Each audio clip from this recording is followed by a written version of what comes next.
All right, everyone. Welcome back to another episode of the Ed Up Experience podcast, where we make education your business.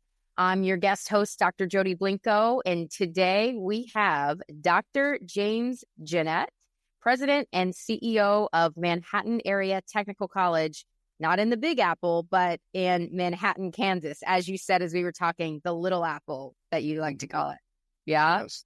Yep. And honored to have you here with us, Dr. Jeanette. 41 years in the business, a lot of experience. So really, let's start off. Tell us a little bit more about Manhattan Area Technical College. You just made the list! Mark your calendars for Insights EDU 2025, February 12th through 14th. Insights EDU 2025 is the can't-miss higher education marketing and enrollment management conference of the year. We're taking over New Orleans with speakers from Google, Meta, Reddit, MIQ Digital, and top schools across the country. Discover how AI is transforming marketing and enrollment management, how to assess online program opportunities, and meet the demands of today's modern learner. Don't wait. Spots are going quickly. Register now at insightsedu.com. Welcome to the era of the modern learner. Let's go! At Ellucian Live 2025, we're going to explore the magic of innovation. We want to imagine, believe, and achieve. It's happening April 6th through 9th, 2025 in Orlando, Florida, and we're going to explore technology, modernization, and Artificial intelligence. explore the latest technology solutions, discover industry insights, and make valuable connections as a global community. It's time to register for Ellucian Live 2025 at elive.ellucian.com. Do you want to get exclusive early access to ad-free episodes, extended episodes, bonus episodes, original content, invites to special events, and more? Do you want to accelerate your professional development? Do you want to get all this while helping to sustain EdUp? Then go to edupexperience.com, that's EDUP experience.com, and become a subscriber today. So in Kansas, in the higher ed system, there are 7 technical colleges. We were VOTEX originally under school districts, and about a little over 20 years ago, they separated many of the VOTEX out. Some went with community colleges. 7 of us were not part of a community college district, so we became independent public technical colleges. So Manhattan, Wichita, Salina, and a few other places. What's unique with the 7 tech colleges is we have no local taxing authority, unlike a school district or a community college. We get no local taxes. Our boards are all different. My particular board of directors is appointed by my board of directors, which sounds a little strange, other than our directors are on terms and they vet who wants to come on our board, who's interested, so that we don't have agendas that take us away from our mission, which is workforce education. Okay. And I worked for universities, community colleges. I've been here 10 years as president, and this is the most fun in 40 years in doing this because of our ability to be responsive, flexible, fast, that's total irony when you talk about higher ed. We can be fast. Yeah, right. Tell us more about that piece where you just left off, the responsiveness, moving fast. Talk to us about how you do that, and connect that to the workforce. I know that's something, as we were talking, that you're really passionate about and really, as you said, is part of the mission. So talk to us about the agility that you have in that space and what you've been able to do with that. Sure. First thing is, as we work with any entity interested, whether it's a school district, an employer, city or county, is the chance to have the conversation. What can we do for you? What do you need from us? Because too often we get wrapped up in the traditional structure of higher ed, and the answer is no, and we're rigid and we can't be responsive. Yeah. So we really tried to change the culture here into, let's have a conversation. What can we do? As I told the folks when I got here in 2015, our goal is to get a seat at the table in the area related to economic development. Kansas State University is in Manhattan. They get all the attention, and they should. They're the land grant institution for the state. But we're not competitors. We don't do what they do. Mm-hmm. The school district here is large, get a lot of attention. 12 miles west of me is Fort Riley Army Base. Thousands of soldiers and civilian workers. that gets all the attention. But what happens is, how do you keep the everyday world working? And, I'm a member of the local Rotary. The average age is up there in years. Mm-hmm. And when I present to them and I talk about healthcare, they all go to area clinics in the hospital. They assume their nurses come from Kansas State University. No, your nurses come from me. The guy fixing your car comes from me. Your power, your heat. We've got 50 inches of snow. Who keeps your power on? Yeah. And so I think part of it is to get people to understand, whether it's a community college with tech programs or a tech college, we keep the world working every day. Mm-hmm. And that relationship with employers. So when we get Perkins funds from the feds, as you may know, any tech program that gives those kind of funds, we have to have advisory committees. Those advisory committees meet with each program at least once a semester. Ours often meet more often, but it's regional employers. It's people who are employing our students and give us feedback so that we are training students in what the employers need. Yeah. And helps make us more responsive. We've got to keep the employers happy. If the employers are happy, they're telling the legislators, keep funding these guys. Yep. And the employers donate to us, and you have a win-win scenario. I so appreciate what you said about, hey, we go in asking, what can we do for you? What do you need? Let's have a seat at the table. And from my experience on the consulting side, also, working directly in higher ed, I think there's that viewpoint that you hold isn't often in the forefront. It's we go in and it's, what can you do for us as the institution? How can we create an articulation agreement? How can we create a partnership? What, we can offer you 10% discount on your tuition, and becomes this transactional thing that I think we're really missing the boat on. We talk about, hey, as an institution of higher education, our job is to, and I think now so more than ever before, really connect our programs and our skills to the workforce. I don't know that conceptually or in real life, we really know how to do that. And I think it's in large part with shifting that mindset of, let's show up, get to the table first and foremost. Let's be invited to sit at the table and then be able to say, what do you need?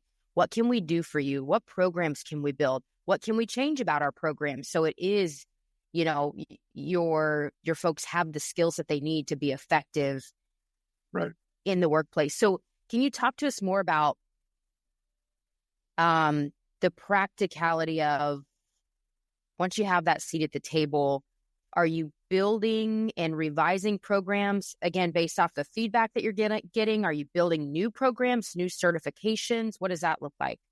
Sure. So our tech programs have to be what I say is viable. What's their value to our service area? Mm-hmm. And we have a defined service area from the State Board of Regents, although since we don't have local taxing authority, we can be invited to go anywhere in the state. But how valuable are what we train our students to do? Yeah. And with tech programs, one of our advantages, and we have full accreditation from the Higher Learning Commission. In fact, we had a review not long ago and it was super positive. But with tech programs, our students are either earning credentials from a third party or a licensure, like if it's nursing. So our learning process is quickly validated by that external party. And that strikes a tone with employers who these days wonder, what's the value of higher ed? Well, Here comes my auto tech student with 8 ASE credentials. Mm-hmm. The college transcript means very little to the employer. Those credentials mean everything. Yeah.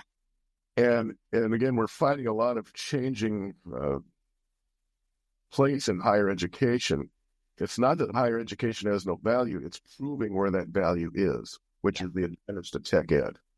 So, I'm on this local chamber board as ex officio in their economic development committee and a regional economic development group. And our folks, we get invited in and talking to employers, and talking to city and county officials. We have this need. What can you do for us? It can be as small as this.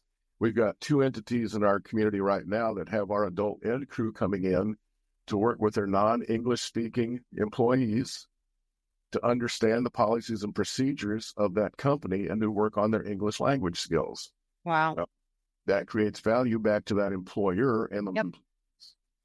Or you can go the other way, and we're doing welding at Fort Riley to teach exiting soldiers or family members welding skills, and we'll keep advancing those programs so that when they're ready to leave the military, we can hook them up with a regional employer and drive that workforce that drives the economy. Yeah. Part of it goes back to, we run this place like a business. Since I don't have local taxing authority, I've got to be very economical with what we do. So yeah, I have closed 4 or 5 programs in the last 10 years. And then we start new programs, but those new programs have to have significant input and investment from employers that want us to do the training. Mm-hmm. I've got a couple questions based off what you shared, so I'm going to try to stick with one at a time.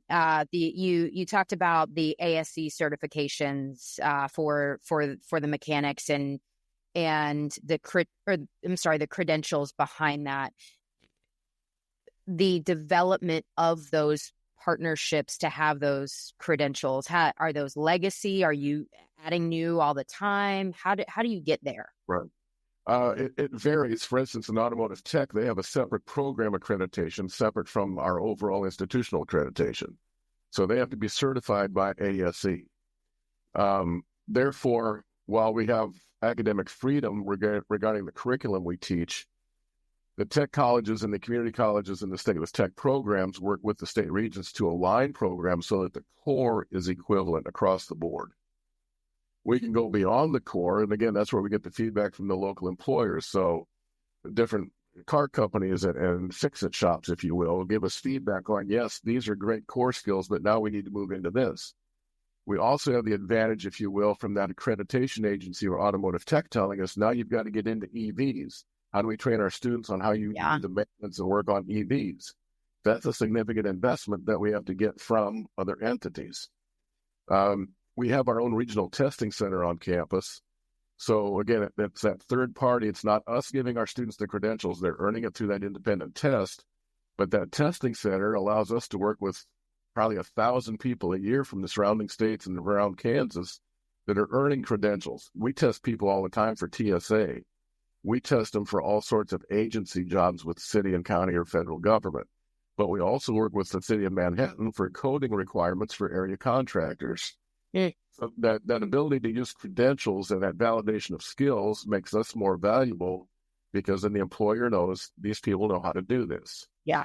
So we're always working on how's that relationship with employers and how is it based on that return on investment and value. Mm-hmm. And what other KPIs, if you will, or metrics are you using to assess that value, job placement, all those? What things are you looking at there? Well, for instance, job placement. Some of the reports we have to turn in to the state and to other agencies. So our job placement rate's right around 96, 97%. Wow. We got honored recently, last August. Wallet Hub, National Financial Services Company, does an annual rating of the best and worst 2-year colleges.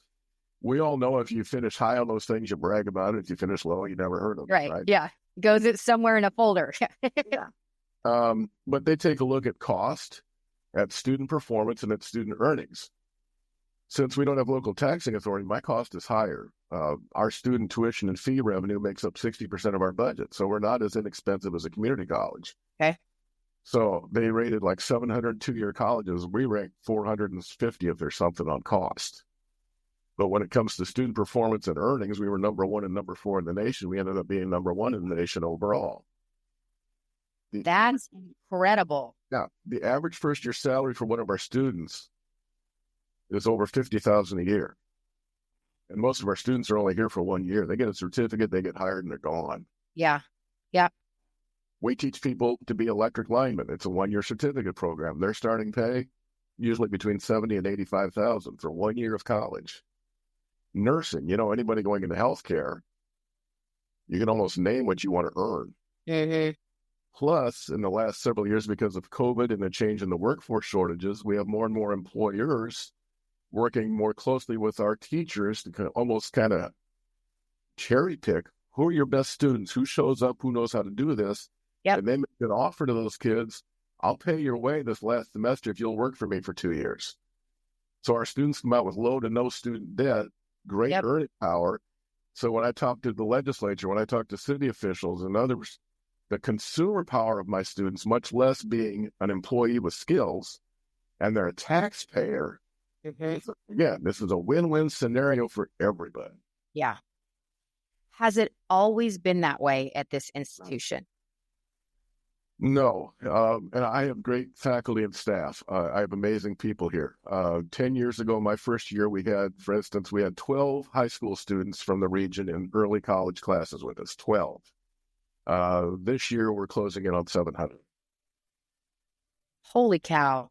Part of it is the state of Kansas, the legislature and the governor many years ago put in a program called Excel in CTE that allows high school kids to take tech ed classes from a tech or community college, and the state pays us the tuition. Yep.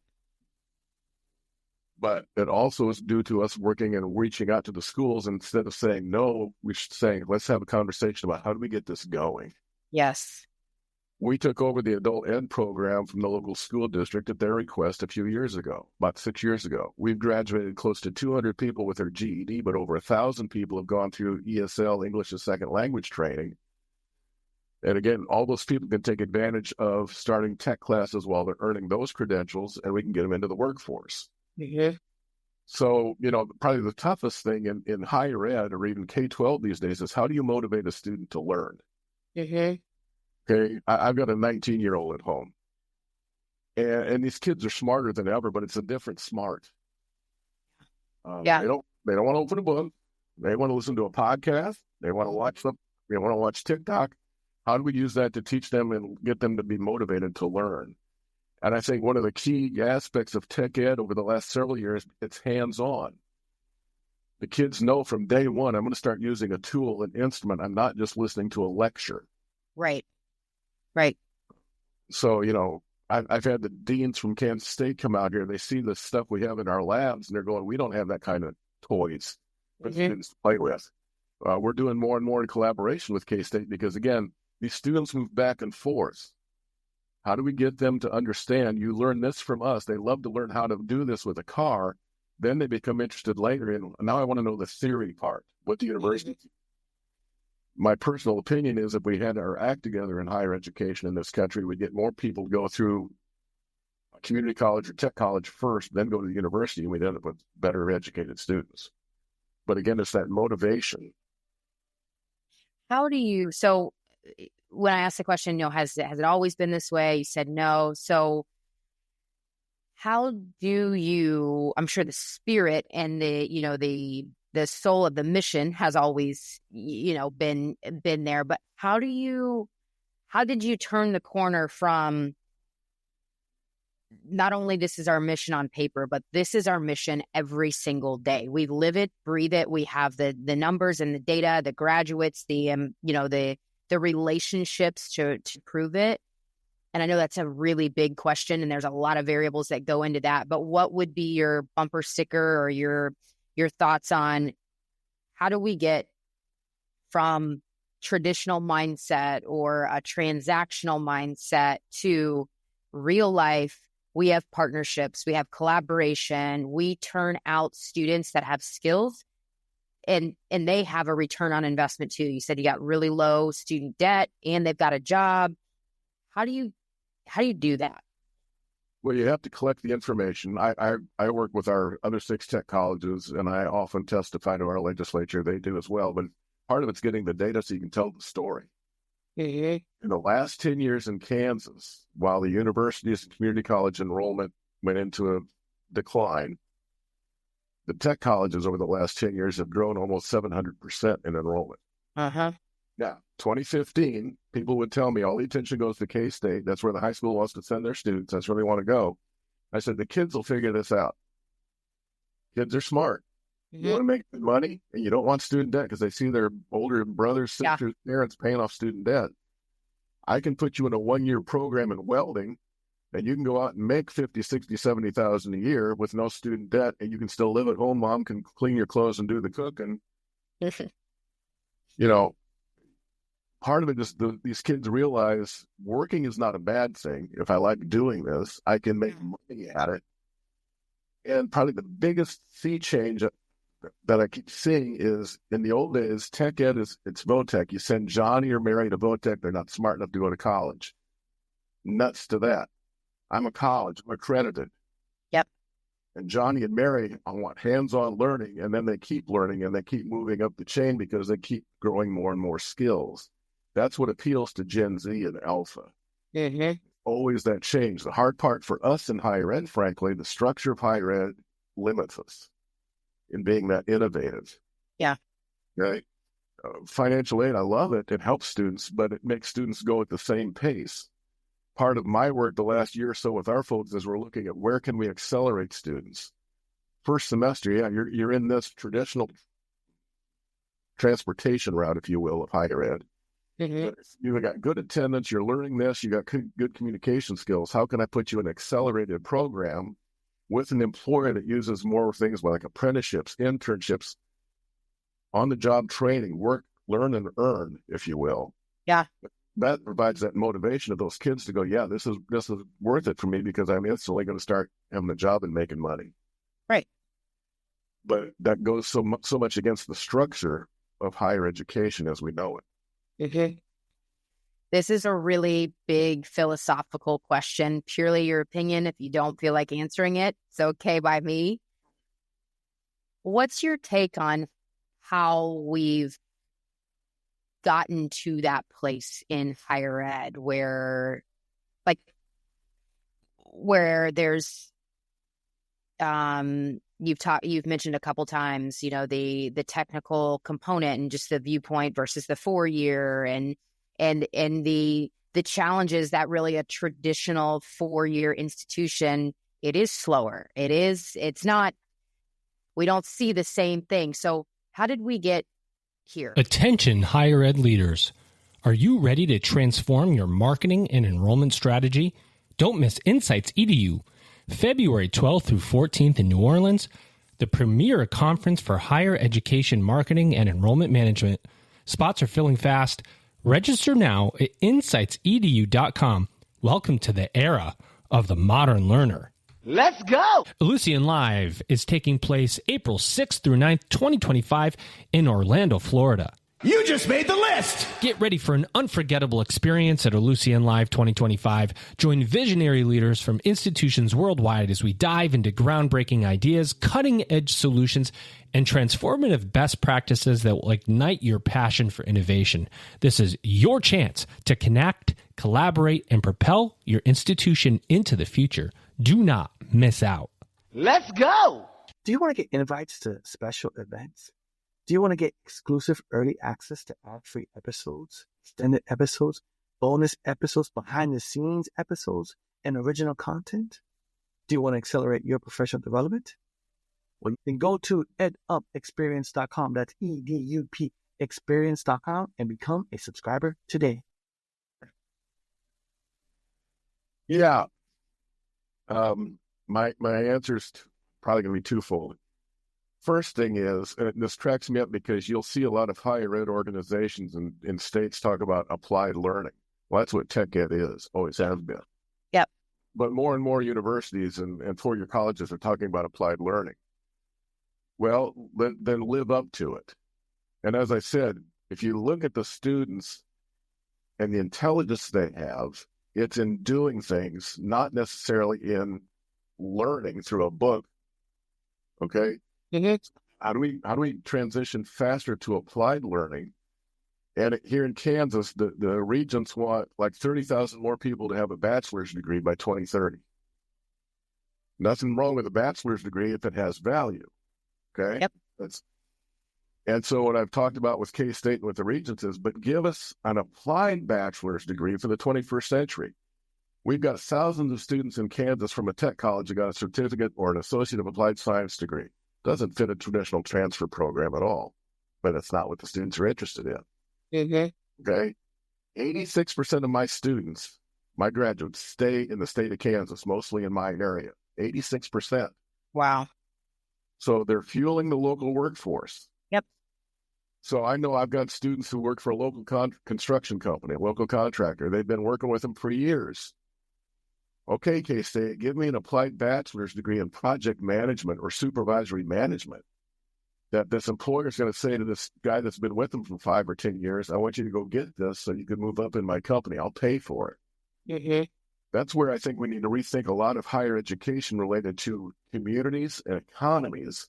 So how do you keep people, draw people in, keep them here, and keep lifting what they can do.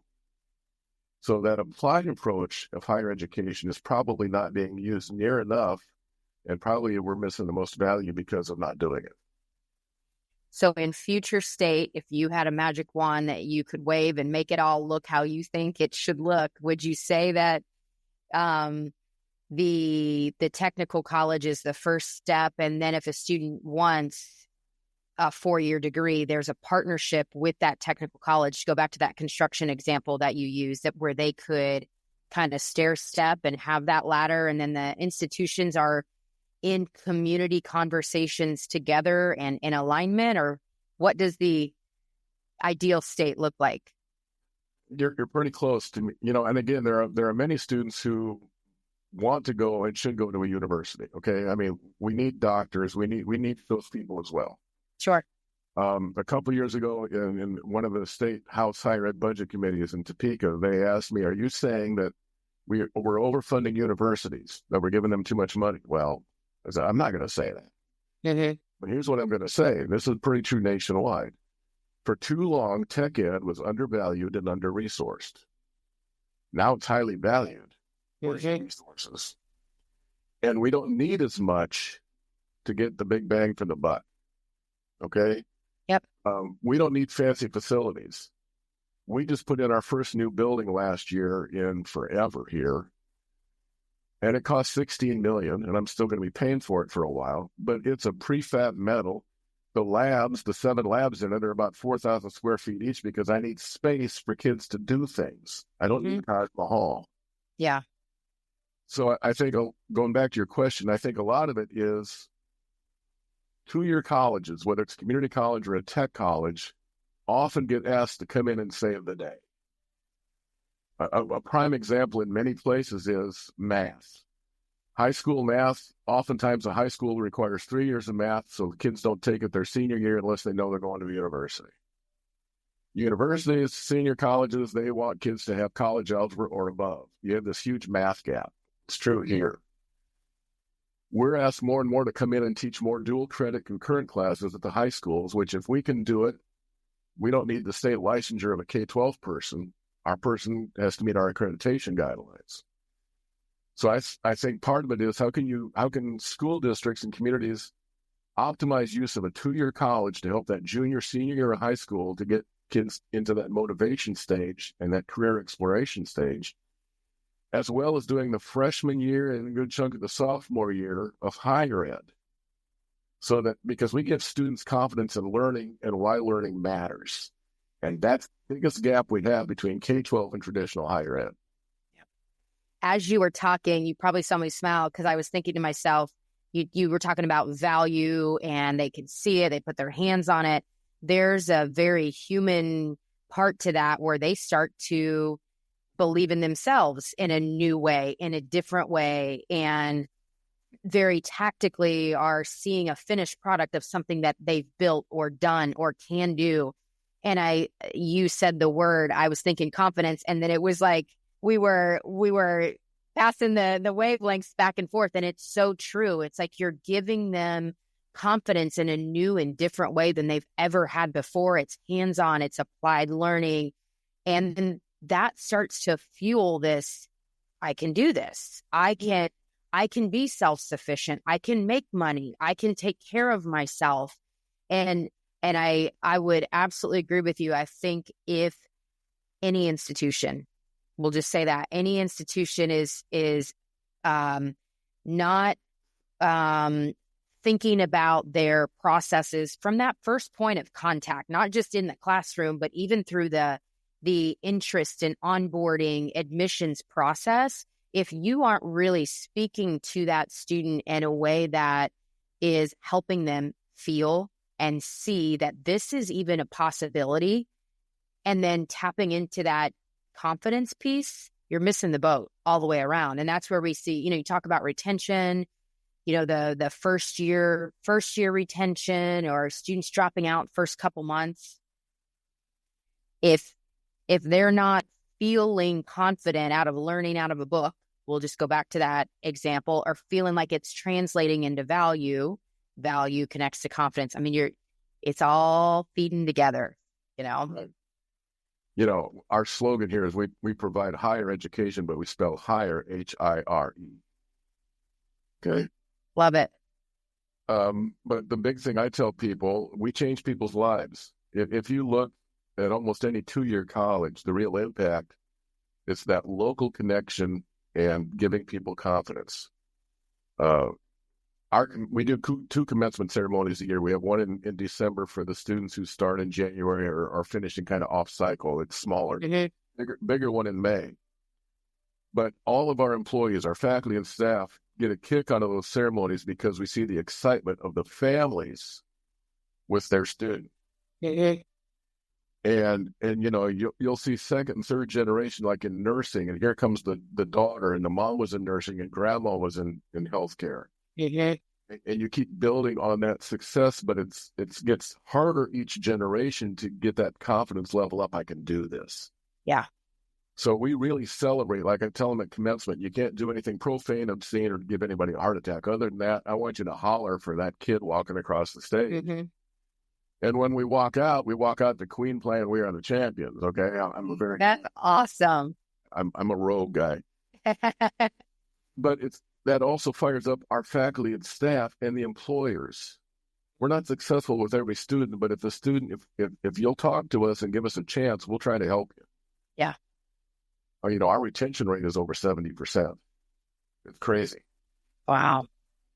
But again, I come back to, I think our next big challenge is how do we modify the structure of higher ed so that as we get students motivated, these kids can learn faster than we ever thought possible if they're motivated. Right.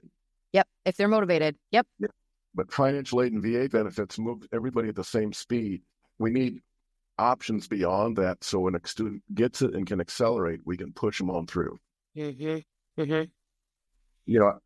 Ideally, if I could wave my magic wand, like you mentioned earlier, I would change financial aid and VA benefits to be more like a paycheck.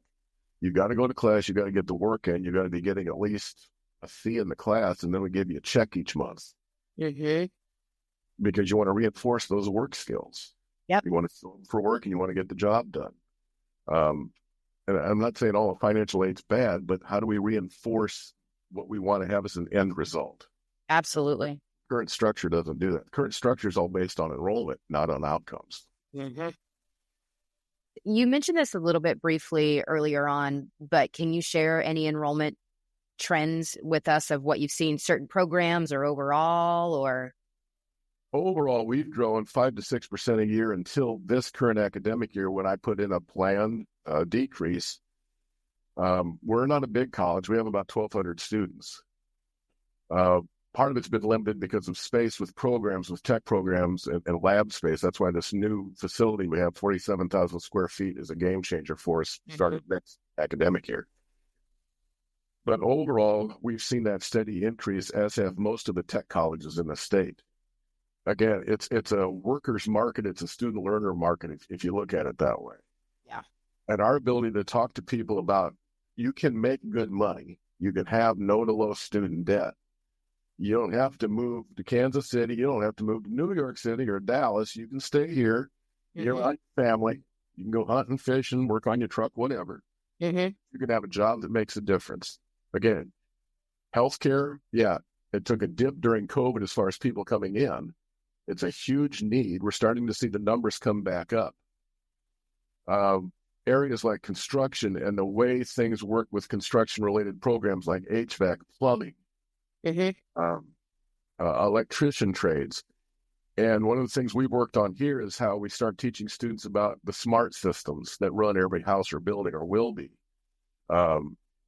So while we do a lot of stuff that's based on the traditional residential, we also show students, here's where it looks at if you're looking at commercial and how do you work with systems. We dabble in stuff related to critical environment technology. It's kind of a niche around here with bioscience, biotech, and Kansas State University and what the area is working on. But welding, If you're willing to be a wildcat welder, your own truck and gear on and you're willing to travel, you're going to be making $5,000 a week. Okay. But it's getting that story out to students. It's getting that story out to parents. For parents to realize I've got choices more than just what I usually, I used to think I had to send the kid to the university. Well, university's not bad, but make sure your kid's ready for it. Yeah. And then you talk the whole gamut of reskilling and upskilling people, whether their business goes out of business or they expand, or here come the entrepreneurs and the new ideas. Mm-hmm. And then here comes AI. Holy crap, the change. Yeah. And part of our challenge with that is getting feedback from employers. How is AI changing how they want the work done so we can make those adjustments in training our students?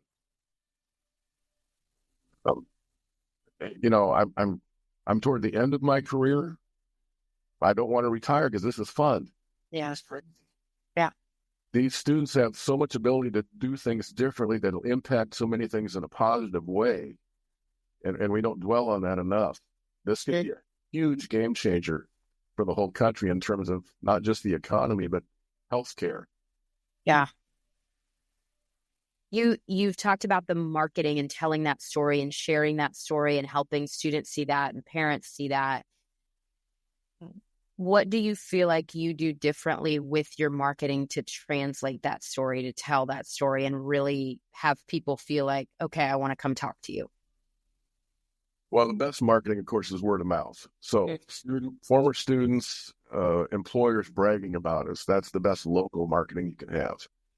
My attention has been aimed more with the state legislature, with our city, county officials.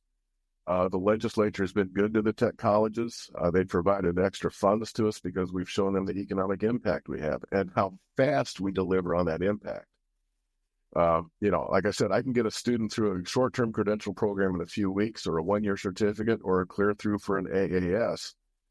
But that impact of how fast they're turning that into more sales, more income, more tax revenue. We've really tried to dwell on that at the policymaker, politician level to show here's the value of higher ed. When everybody else is attacking higher ed, we can prove this. Yeah. You see it. You got your car fixed by one of our guys. So it's that combination of how do you tell the big story to the people who are going to keep poking the bear to keep us funded, while you're also working on enrollment. But again, in tech ed, you can't just take everybody. There's a limited space. You've got safety issues, equipment issues, whatever it might be. So we're working, unlike a traditional liberal arts program, we have caps on how many students we can take.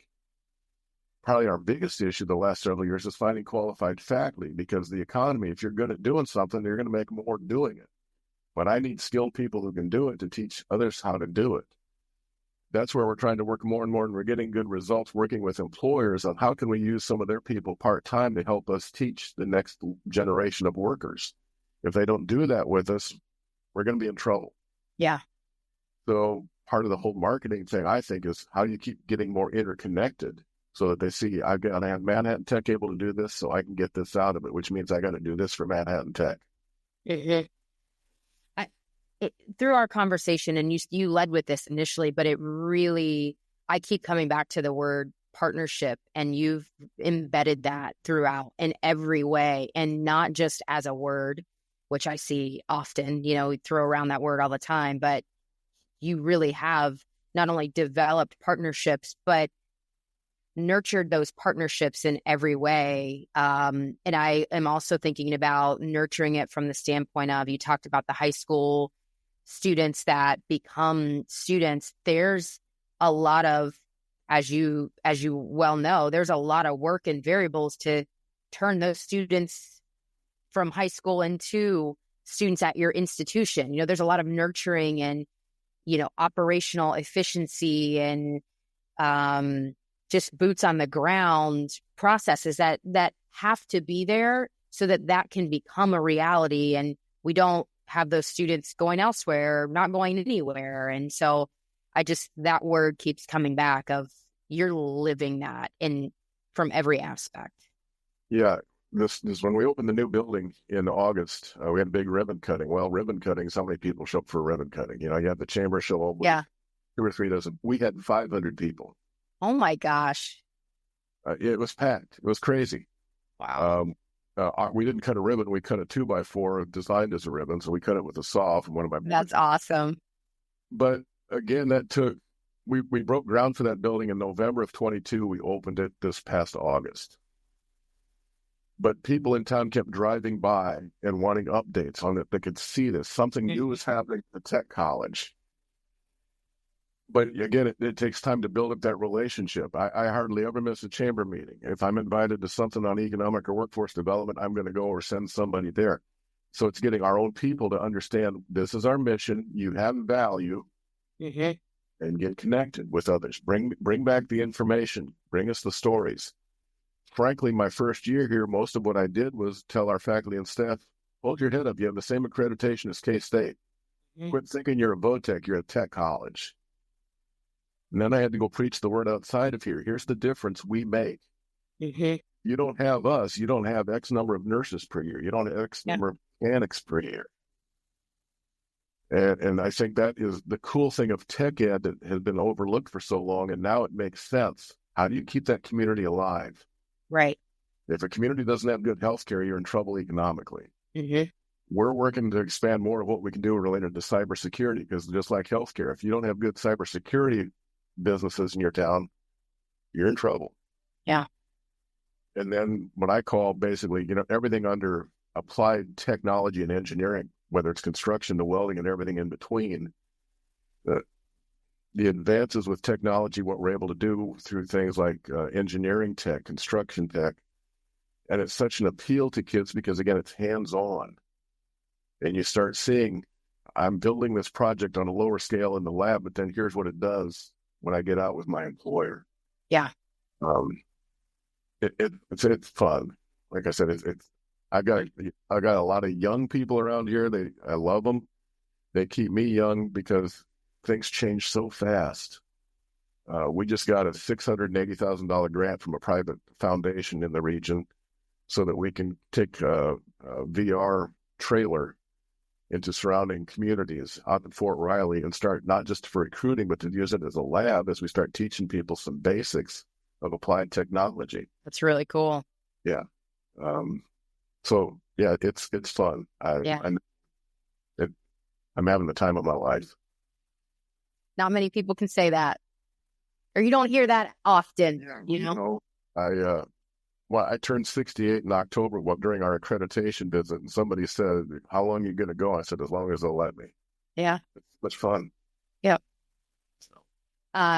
Two questions left for you. One, you don't often see CEO next to president, so I'm curious to your thoughts. I've seen it here and there, but I love that it's there. I can have an idea just from our conversation of where that comes from, but speak to that a little bit of your philosophy on that, because that came up a little bit earlier in our discussion, but the philosophy behind that and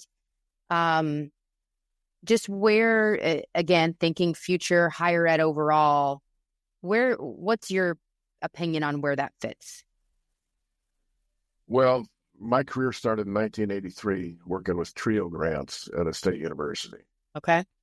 So I've done everything, especially on the academic end. I've been a teacher. I've done everything under academic administration, which gives me a unique perspective. And like I said, I've worked for universities and community colleges. I'm one of the few presidents probably in the country that has all of that perspective and experience. So here's what I love about the folks here, both my board and my faculty and staff, my senior admin. They know that with me, they get somebody who hallucinates. I am constantly reading, thinking, looking, observing. And that what makes sense for us to apply. Last summer, I brought a new poster into my office, and it's got a quote that says, "If your dreams don't scare you, they're not big enough."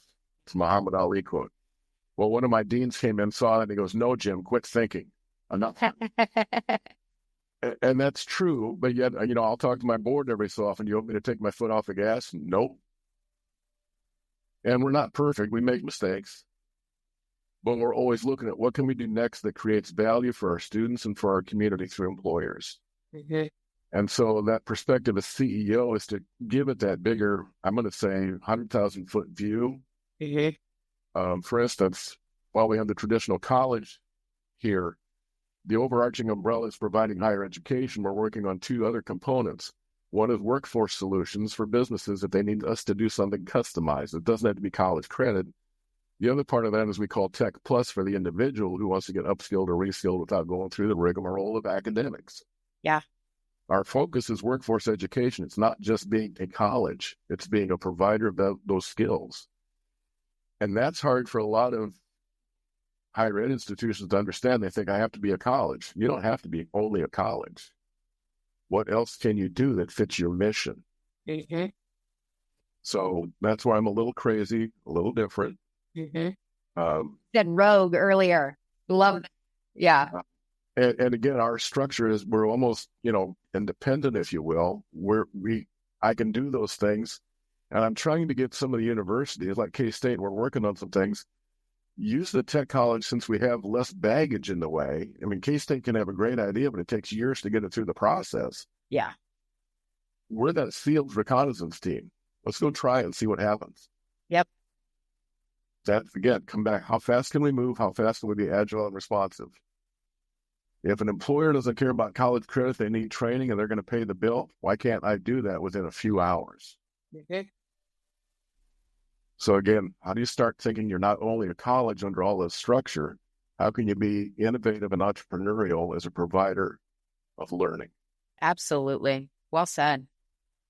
Last question for you, and you've probably answered this 5 times over in your own way throughout, but words of wisdom, and it can be anything. Words of wisdom that you would offer. Now listen up. Insights EDU 2025 is almost here. Join us February 12th through 14th in New Orleans for the most anticipated higher education marketing and enrollment management event of the year. I like that. Imagine 3 action-packed days filled with game-changing insights, real-world case studies, and a hands-on workshop designed to transform your marketing strategy and boost your program enrollment. Learn from speakers at Google, Meta, Reddit, MIQ Digital, and top schools across the nation. Network with industry leaders, exchange ideas, and discover the tools to drive real results. This is your opportunity to stay ahead of the competition and meet the demands of today's modern learners. Don't wait, spots are filling fast. Mark your calendar, rally your team, and head to insightsedu.com to register now. The era of the modern learner is here, and you need to be part of it. We'll see you in New Orleans. Are you going to miss Ellucian Live this year? I don't think so. Exactly. So you might as well register right now at elive.ellucian.com. Ellucian Live 2025, April 6th through 9th in Orlando, Florida. Do not miss it. Do you want to accelerate your professional development? Do you want to get exclusive early access to ad-free episodes, extended episodes, bonus episodes, original content? That's right, original content, invites to special events, and more? Do you want to get all this while helping to sustain EdUp? Then go to edupexperience.com. That's EDUP experience.com and subscribe today. So I sign off on a lot of my internal messages with one word: onward. Not necessarily forward. We hit some bumps. Onward. Keep moving. Okay? Just keep moving. Keep thinking. What can you try to do? The what if. Mm-hmm. And like I said, I have fun with my folks because they come in, I'll give them an idea, or they come to me with an idea. We hallucinate a little bit, and they're off and running. Yep. Turn your people loose. Just go onward. Mm-hmm. Mm-hmm. Thank you for that. Anything else that you want to share? Just folks, keep pushing the value of higher education. We are not a dirty word. We're not bad institutions. Mm-hmm. But we have to keep that conversation local about the difference we make and let the local folks take it on up the ladder. Yeah. Thank you for your time today. Very inspiring. I really enjoyed this conversation. I appreciate your rogueness and just thinking outside the box, and not only thinking, but you're doing it, you're living it, and obviously inspiring your people to feel and do the same. And that's like I tell them, I'm just the pretty face that tells stories. They do all the work. There you go. Yep. I'm sure they have as much fun as you do. For you to be able to say that it's fun, I'm sure they feel the same way. Most of the time. Yeah. Thanks. Well, thank you again. Yes. Dr. James Jeanette, President and CEO of Manhattan area. I want to make sure I got that right. Manhattan Area Technical College in Manhattan, Kansas. Thank you for your time, sir. So if you swing into Kansas, come see us. There you go. Yes. Everybody heard it here on Ed Up. Thank you. Thanks. Take care. You too. Bye. Bye.